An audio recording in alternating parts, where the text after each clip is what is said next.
Hi friends, welcome to our channel. இன்றைக்கி நம்ம சேனலில் ஒரு சூப்பரான டிஃபன் ரெசிபி தான் பார்க்க போகிறோம். சேமியா உப்புமாலாம் சாப்பிடாத குழந்தைங்க இந்தமாரி செஞ்சு கொடுத்தோன்னா ரொம்பவுமே விரும்பி சாப்பிடுவாங்க. ராகி சேமியா வாங்க பர்ஃபெக்டான மெத்தடில் எப்படி செய்கிறதுன்னு பார்க்கலாம். செய்கிறதுக்கு நான் ஒரு பாக்கெட் ராகி சேமியா எடுத்து ஒரு பவுலில் போட்டு ஒரு 2-3 ஸ்பூன் அளவுக்கு மட்டும் தண்ணி ஊற்றி லைட்டாக அதை பிசைஞ்சு வச்சுருக்கேன். இது ஒரு 2 நிமிஷம் தான் ஊற வைக்கணும் இந்த தண்ணியில். 3 நிமிஷத்துக்கு அந்த டைம்லலாம் ஊற வச்சேன்னா கண்டிப்பாக சேமியா வேக வைக்கும் போது கட்டிக்கும். சரியாக உதிரியாக வராது. இந்த அளவுக்கு ஒரு இட்லி பாத்திரத்தில் வச்சு நல்லா தண்ணி வச்சு வேக வச்சு ஒரு 10 நிமிஷம் வேக வச்சு எடுத்துக்கோங்க. அடுத்து ஸ்டவ் ஆன் பண்ணி ஒரு கடாய் வச்சு கடாய் நல்லா ஹீட் ஆனவுடனே ஒரு 4லேருந்து 5 ஸ்பூன் அளவுக்கு ஆயில் யூஸ் பண்ணிக்கோங்க. ஆயில் நல்லா ஹீட் ஆனவுடனே ஒரு 2 ஸ்பூன் அளவுக்கு உளுத்தம்பருப்பு, 1 ஸ்பூன் அளவுக்கு கடுகு, நம்ம போட்டிருக்க உளுந்து கோல்டன் ப்ரௌனிஷ் ஆனவுடனே அது கூடவே ஒரு 2 இனுக்கு கறிவேப்பிலை போட்டிருக்கேன். கறிவேப்பிலை கொஞ்சம் பொரிஞ்சவுடனே முந்திரி பொடியாக கட் பண்ணி வச்சுருக்க முந்திரியை போட்டு நல்லா ட்ரை ரோஸ்ட் பண்ணி கோல்டன் ப்ரௌனிஷ் ஆனவுடனே ஸ்லோவில் வச்சு இந்த பதத்துக்கு வரணும். அது கூடவே நான் வெங்காயம் 2 மீடியம் சைஸ் வெங்காயம் பொடியாக கட் பண்ணி வச்சுருக்கேன்.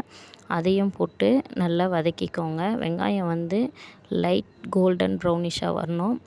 இந்த கன்சிஸ்டன்சிக்கு வந்தவுடனே இது கூடவே காய்கறிகள் கேரட்டும் பீன்ஸும் நான் பொடியாக கட் பண்ணி வச்சுருக்கேன். அதை போட்டுக்கிறேன். உங்களுக்கு என்னென்ன காய்கள் தேவையோ எந்த காய் வேணாலுமே போடலாம். அதனால் நான் வெறும் கேரட் பீன்ஸ் மட்டும்தான் போட்டிருக்கேன்.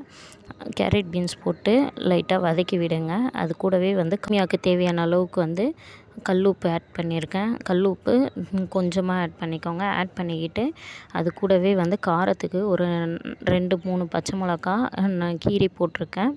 அதையும் போட்டு லைட்டாக வதக்கி விடுங்க. கேரட் பீன்ஸ் எல்லாம் கொஞ்சம் லைட்டாக வதங்கினவுடனே நான் இப்போ சேமியாவுக்கு ஒரு அரை சொம்பு அளவுக்கு தண்ணி ஆட் பண்ணுறேன். இந்த அரை சொம்பு அளவு தண்ணியே இது 1 டம்ளர் அளவு தண்ணி. இதுவே கரெக்டாக இருக்கும். தண்ணி நல்லா கொதி வர ஸ்டேஜில் நான் ஒரு மீடியம் சைஸ் தக்காளி, இந்த ஸ்டேஜில் தக்காளி ஆட் பண்ணிக்கணும். தக்காளி ரொம்ப ஃபஸ்ட்டே போட்டுறக்கூடாது. ஏன்னா அது ஒரு கிரேவி மாரி ஆகிடும். அதனால் இந்த ஃபைனல் ஸ்டேஜில் தான் தக்காளி போட்டு தண்ணி இந்த அளவுக்கு கொதிக்க வைக்கணும். கொதிக்க வச்சவுடனே நம்ம வேக வச்சிருந்த சேமியாவை எடுத்து போட்டு ஒரு 5 நிமிஷம் அப்படியே ஸ்லோவில் போட்டு கிளறி விட்டு ஸ்லோவில் போட்டு வச்சோம்னா சூப்பரான ராகி சேமியா ரெடி. இது நைட் டிஃபனுக்கு ரொம்பவுமே சூப்பராக இருக்கும். நீங்களும் இதை ட்ரை பண்ணி பார்த்துட்டு எப்படி இருந்ததுன்னு கமெண்ட் பண்ணுங்கள். இந்த வீடியோ பிடிச்சிருந்தால் லைக் பண்ணுங்கள், ஷேர் பண்ணுங்கள், கமெண்ட் பண்ணுங்கள். மறக்காமல் நம்ம சேனலை சப்ஸ்கிரைப் பண்ணிக்கோங்க. தேங்க்ஸ் ஃபார் வாட்சிங்.